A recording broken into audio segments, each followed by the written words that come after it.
పౌలు తీతుకు రాసిన ఆ చిన్న పత్రికను ధ్యానిస్తున్నాం.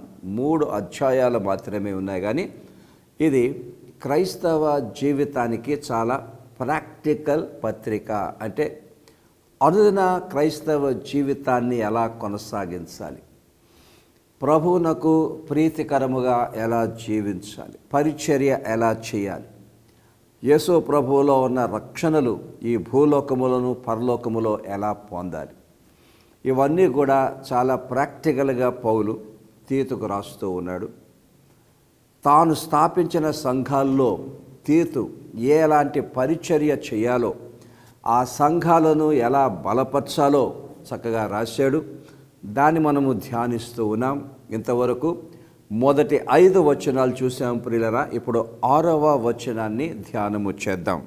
ఎవడైనను నిందారహితుడుగాను ఏకపత్ని పురుషుడును దుర్వ్యాపార విషయము నేరము మోపబడని వారై అవిధేయులు కాక విశ్వాసులైన పిల్లల గలవాడునై ఉన్న ఎడల అట్టి వానిని పెద్దగా నియమించవచ్చును. ఈ వచనములో పెద్దలు అన్న మాట పౌలు వాడుతున్నాడు పిల్లల. ఎవరి పెద్దలు? ముఖ్యంగా సంఘములో ఎన్నుకోబడ్డ పెద్దలు. ఆ రకంగా ఆలోచన చేస్తే సంఘములో కొంచెము అనుభవం కలిగిన వారు, కొంచెం వయసు ఉన్నవారు అందరూ కూడా పెద్దలే. అలాగే క్రైస్తవ కుటుంబంలో తల్లిదండ్రులు కూడా పెద్దలే. బాగా ఎదిగిన అన్నదమ్ములు కానీ అక్కజెల్లుళ్ళు కానీ వాళ్ళు కూడా పెద్దలే. చాలా ప్రాముఖ్యమైన మాట చెప్తుంది. కుటుంబంలో ఉన్న పెద్దలు చాలా ప్రాముఖ్యం, సంఘములో ఉన్న పెద్దలు కూడా చాలా ప్రాముఖ్యం. ఎందుకంటండి, ఈ పెద్దలే సంఘములోనైనా కుటుంబంలోనైనా వారు మంచి మాదిరిని చూపించాలి. They must be role models అంటాం. కరెక్ట్గా రక్షణ జీవితాన్ని జీవిస్తున్న పెద్దలు, సంఘములో అలాంటి పెద్దలు ఉండాలి. ఎందుకండి, ఇప్పుడు యవనస్తులు చాలామంది వచ్చేస్తూ ఉన్నారు, పిల్లలు చాలామంది వచ్చేస్తూ ఉన్నారు. మరి సంఘములో ఇలాంటి పెద్దలు ఒక మంచి మాదిరిని చూపించగలిగితే, వాక్యానుసారమైన మాదిరి, రక్షణకు సరైన మాదిరి చూపించగలిగితే, వారి కిందున్న తరం వారు వారిని చూసి చాలా నేర్చుకొని మరి వారు పెద్దవారు అయినప్పుడు సంఘాలను అద్భుతంగా వాక్యానుసారంగా నడిపించగలుగుతారు. మరి ఈ రోజుల్లో ప్రియులరా, చాలా చక్కని పెద్దలు సంఘములో ఉన్నారు. వారందరిని బట్టి ప్రభువునకే మహిమ ఘనత కలుగునుగాక. కానీ కొంతమంది పెద్దలు ఒక వ్యతిరేకమైన రక్షణ మాదిరిని చూపించేవారు కూడా ఉన్నారు.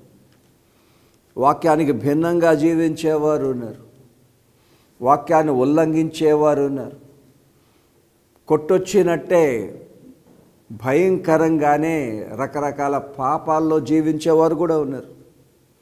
మరి ఇట్టి వారిని యవనస్తులు కానీ పిల్లలు కానీ చూస్తే ఏమవుతుందండి?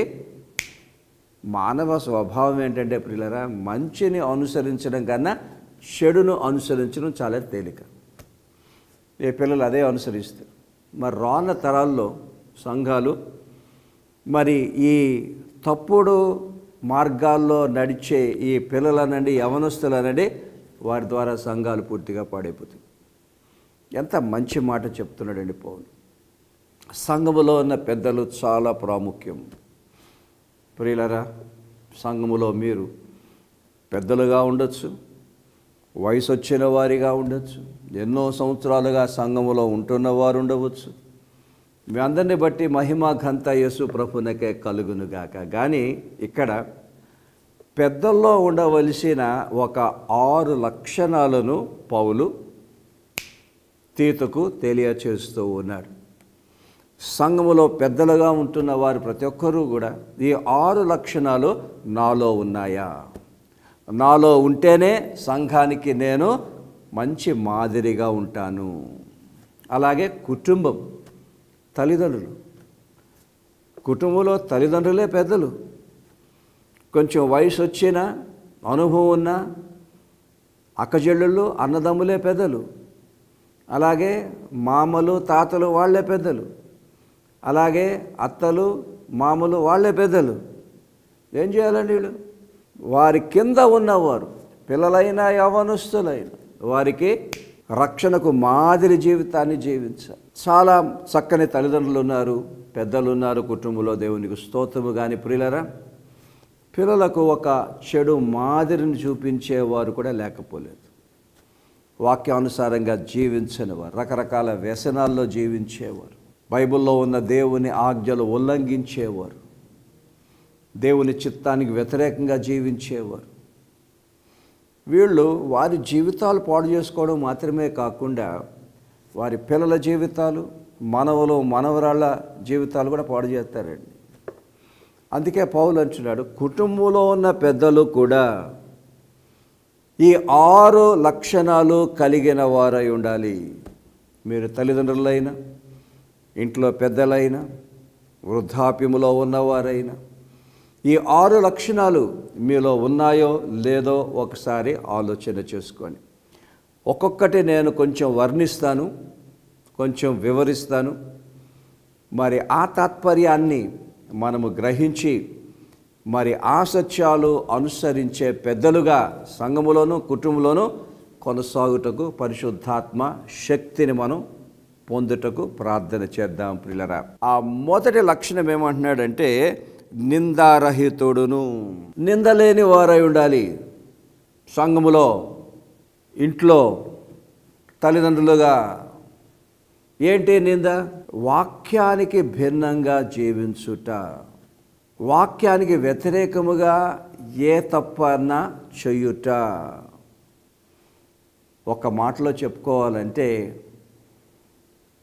ఏ పాపములో కొనసాగకుండా జీవించకుండా ఉండడం. నిందలు ఉండకూడదు.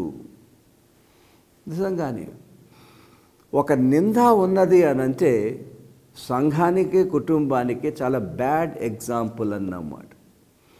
మరి ఏ నిందలు ఉన్నవారు సరిదిద్దుకోకుండా, పశ్చాత్తాపడకుండా, ప్రభువుతో మరల సమాధాన పడకుండా ఆ నిందలోనే, ఆ తప్పులోనే సంఘములో అన్నా కుటుంబంలోనైనా పెద్దలుగా కొనసాగితే పిల్లల మీద, యవనస్తుల మీద, మనవుల మీద, మనవరాళ్ళ మీద చాలా తప్పుడు ప్రభావాన్ని చూపిస్తారండి.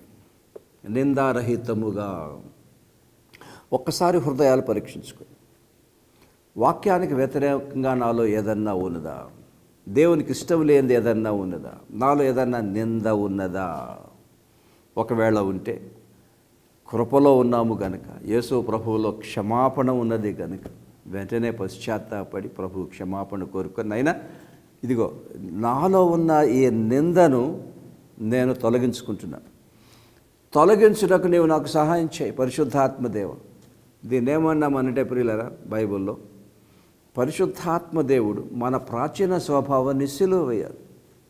ఆ ప్రాచీన స్వభావమే ఎప్పుడూ కూడా నిందలతో నిండిన స్వభావం, ప్రాచీన పురుషుడు. అవి పోవాలంటే it is the work of the Holy Spirit. ఒక నింద జీవితంలో కొనసాగుతుంటే దాన్ని తొలగించేవాడు కూడా పరిశుద్ధాత్మ దేవుడే. అక్కడ పౌలు రెండవ లక్షణాన్ని ఇస్తున్నాడు చూడండి. సంఘంలో ఉన్న పెద్దలన్నా, ఇంట్లో ఉన్న పెద్దలన్నా ఏమంటున్నాడు? ఏకపత్ని పురుషుడును. చాలా చాలా చాలా చాలా ప్రాముఖ్యం.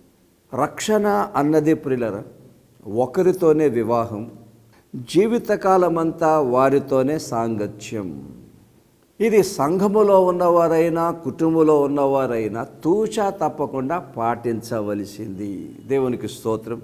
చాలామంది ఏకపత్ని పురుషులు ఉన్నారు, ఏక భార్య కలిగిన వారు ఉన్నారు, ఏక భర్త కలిగిన వారు ఉన్నారు.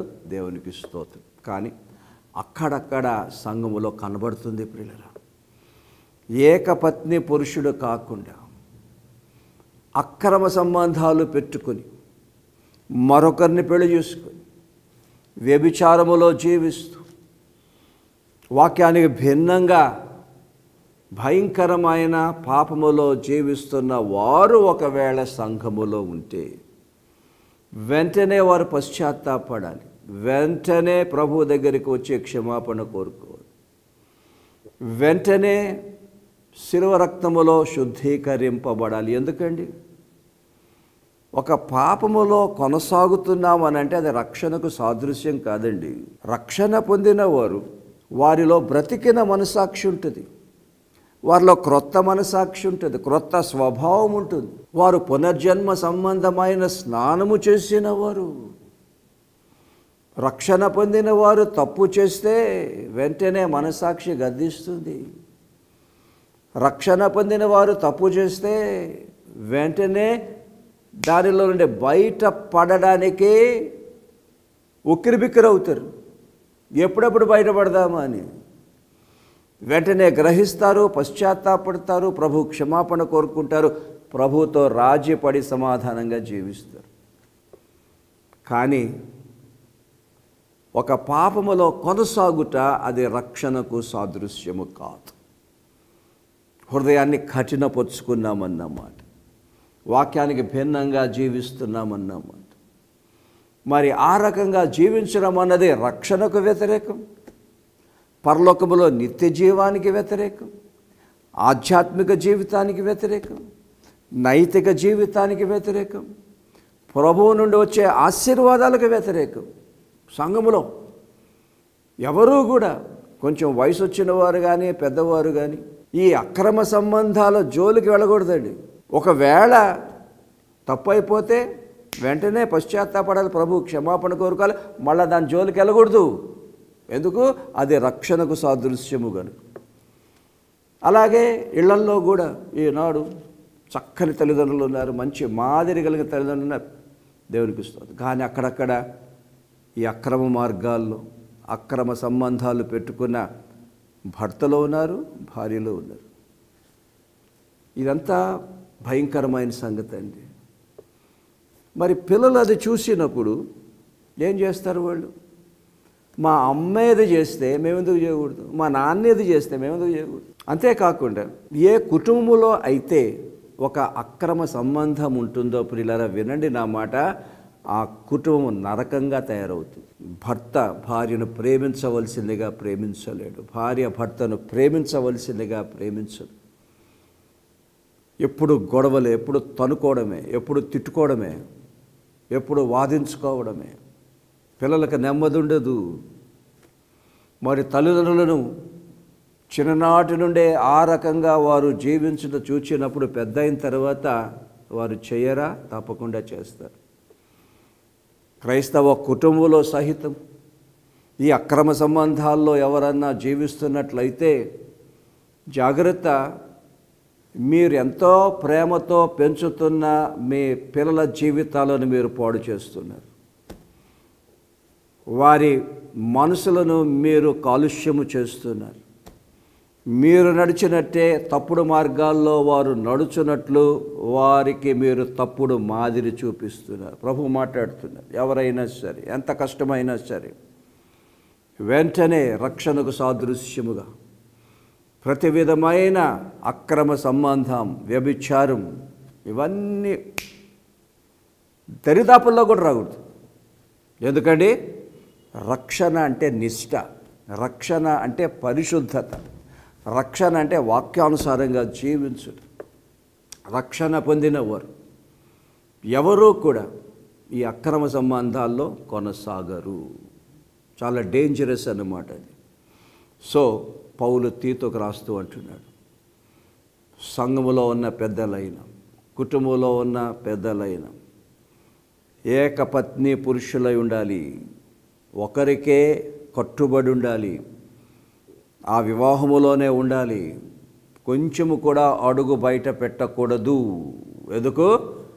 వారికి వారే గిడు చేసుకుంటారు. అంతేకాకుండా సంఘానికి, కుటుంబంలో ఉన్న పిల్లలకు వారు భయంకరమైన చెడు మాదిరిగా కొనసాగుతారు. ఎవరితోనైనా ఈ వాక్యం మాట్లాడుతున్నట్లయితే వాక్యానుసారంగా చెప్తున్నాను ప్రియులారా, యేసు ప్రభువుకు మీరంటే చాలా ప్రేమ, అందుకే మిమ్మల్ని గద్దిస్తూ ఉన్నారు. వెంటనే రండి, ప్రభు దగ్గరికి వచ్చేసేయండి. ఈ అక్రమాన్ని వదిలిపెట్టండి. నీ భార్యకు కానీ భర్త కానీ కట్టుబడి ఉండి, నీ పిల్లల కట్టుబడి ఉండి, వారి బాగోగులు చూసుకొని, వారి సంక్షేమం చూసుకొని, ప్రభు మార్గములో వాక్యములో వారు చక్కగా పెంచి పెద్ద చేసి భక్తిలో ప్రయోజకులుగా తీర్చిదిద్దండి.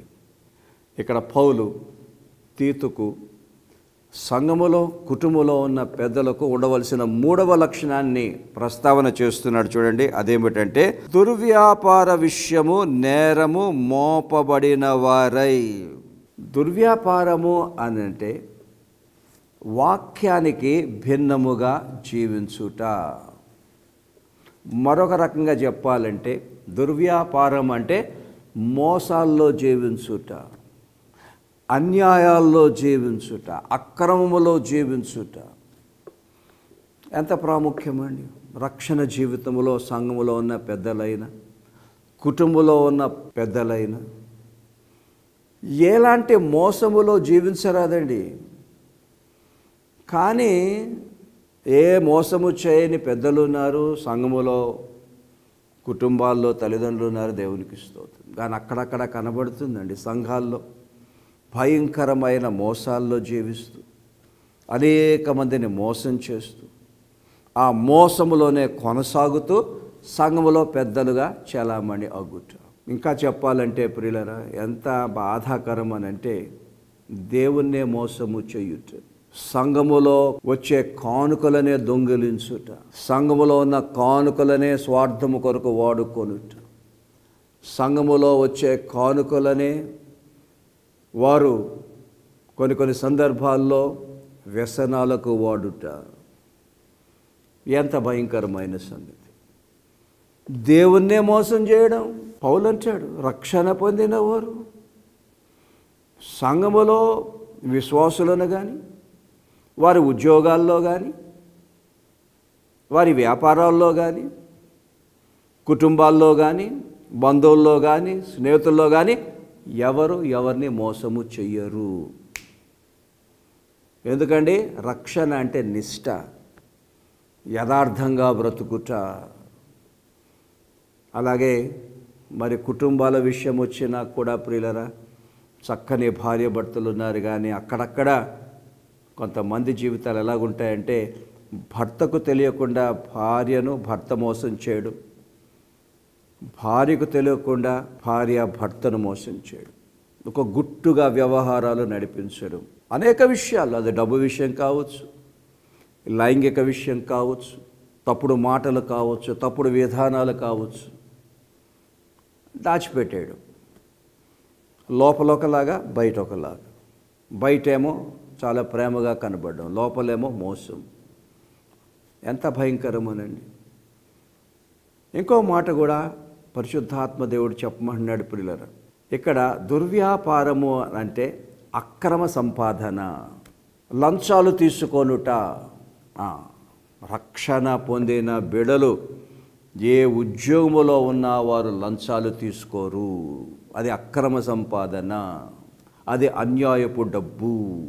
బైబిల్ అంటుంది అన్యాయపు డబ్బు ఒక అగ్ని, అది దహించును, దానివల్ల మేలేమి రాదు, దాంతోపాటు ఉన్నది కూడా ఎత్తుకుపోతుంది. అది అక్రమ సంపాదన, లంచాలు, మోసాలు.